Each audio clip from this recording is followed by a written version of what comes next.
Và Tết mang theo những mong ước bình an, may mắn, tốt lành đến tất cả mọi người,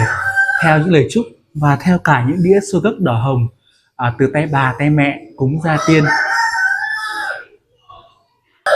Những đĩa xôi gấc sẽ theo tay mẹ Đình Khoa đến với mọi nhà ở xung quanh.